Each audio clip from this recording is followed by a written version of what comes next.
স্বাগত জানাচ্ছি আরও কিচেনে। তো নমস্কার জানাচ্ছি আরও একবার। আমি আরতি চলে আসলাম রান্নার কাছে, সব কিছু গুছিয়ে নিয়ে। তো বন্ধুরা দেখুন, আজকে রান্না করব কিন্তু কাঁকড়া। তার জন্য আমি কিন্তু সব কিছু আগে থেকে গুছিয়ে নিয়েছি, চুলাও জ্বালিয়ে দিয়েছি। তো দেখুন হচ্ছে কাঁকড়া, কেবলমাত্র কিন্তু আমি কাঁকড়া কেটে পরিষ্কার করে দিয়ে নিলাম। আর এই যে পাশে কাঁকড়ার ঘিলু, এটাও কিন্তু দিয়ে নিয়েছি পরিষ্কার করে। আর কাঁকড়ার জন্য নিয়েছি এই যে পুঁই শাক, আর নিয়েছি দুটো আলু। পুঁই শাক কিন্তু কেটে আমি এই যে আগে থেকে পরিষ্কার করে দিয়ে দিয়েছি। পুঁই শাকের কিন্তু ডগাগুলো এই পাশে নিয়েছি, আর এই যে পাতা এই পাশে আলাদা দিয়ে দিয়েছি, আর যে পাশে চাল দিয়ে নিয়েছি। আর এই যে হচ্ছে কাঁচা লঙ্কা, আর নিয়েছি ফোড়নের জন্য শুকনো লঙ্কা, জিরা আর তেজপাতা। আমি কাঁকড়া এখন লবণ হলুদ মাখিয়ে নিচ্ছি। দিয়েছি লবণ, দিয়েছি হলুদ,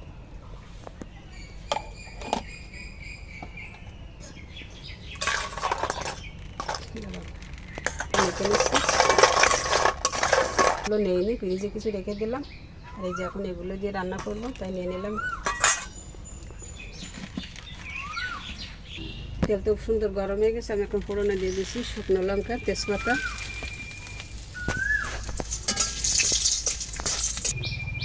ফোড়নে দিয়ে দিচ্ছি গোটা জিরা,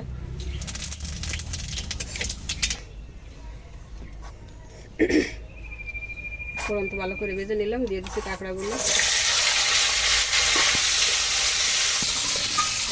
সামান্য করে ভেজে নিলাম। এখন দিয়ে দিচ্ছি আলুগুলো।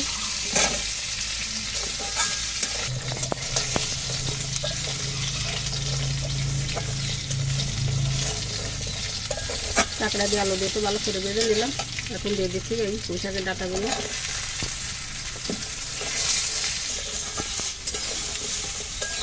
তরকারি দিয়ে কাঁকড়ার সাথে ভালো করে ভেজে নিলাম। এখন দিয়ে দিচ্ছি কাঁচা লঙ্কা। এখন দিয়ে দেবো কাঁকড়ার গিলো, পরিমাণ মতো দেবো, যেহেতু ফ্রিজে কিন্তু কাঁকড়া আরও রয়েছে, সেই অনুযায়ী দেবো। এগুলো দিয়ে ভালো করে একটু ভেজে নেব।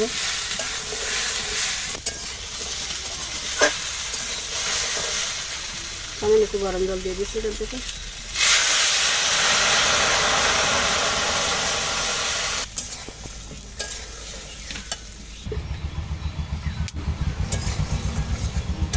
এগুলো দিয়ে কিন্তু ভালো করে ভেজে নিলাম।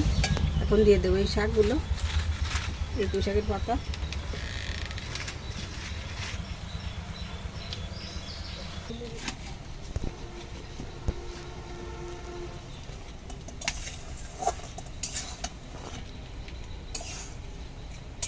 চাকরির সাথে সব তরকারি দিয়ে কিন্তু সুন্দর করে আমার কষানো হয়ে গেল।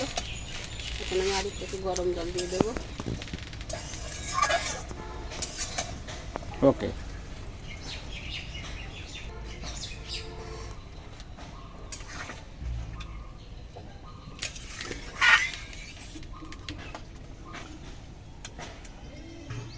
চালগুলো এখন আলুতে দিয়ে দেবো।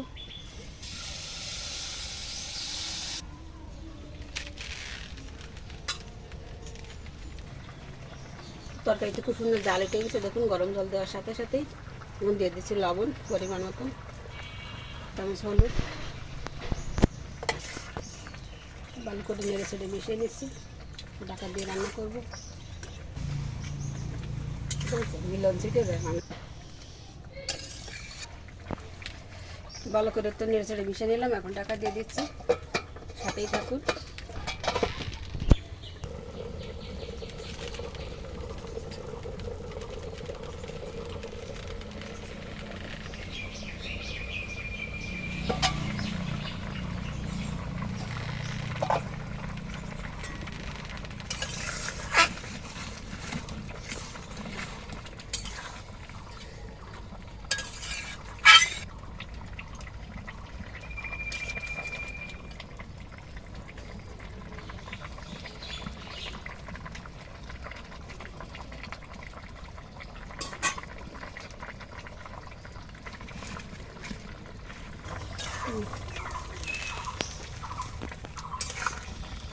রান্না কিন্তু হয়ে গেল।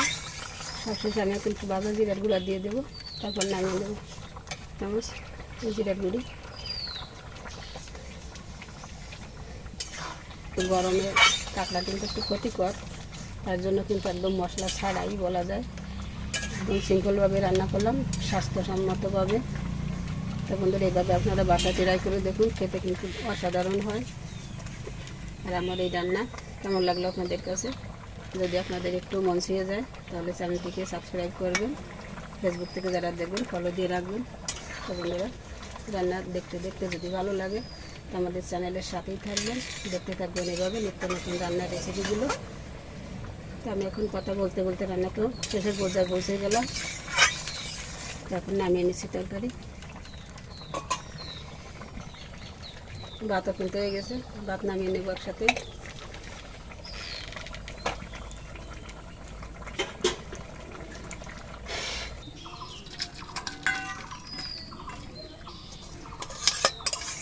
তো বন্ধুরা, এই যে গরম গরম ধোয়া ওটা কাঁকড়া আলু পুঁই শাক দিয়ে রান্না কেমন হলো আপনাদের কাছে কমেন্টসে জানাতে কিন্তু ভুলবেন না। তো সবাই ভালো থাকুন, সুস্থ থাকুন। আজকের মতো পর্যন্ত রাখছি। সবাইকে অসংখ্য ধন্যবাদ এতক্ষণ কষ্ট করে আমার সাথে থেকে ভিডিওটি দেখার জন্য। তো বন্ধুরা, দেখা হবে, কথা হবে আগামীতে আবার এই ধরনের নতুন কোনো রেসিপি নিয়ে। ততক্ষণে আপনারা সবাই ভালো থাকুন, সুস্থ থাকুন।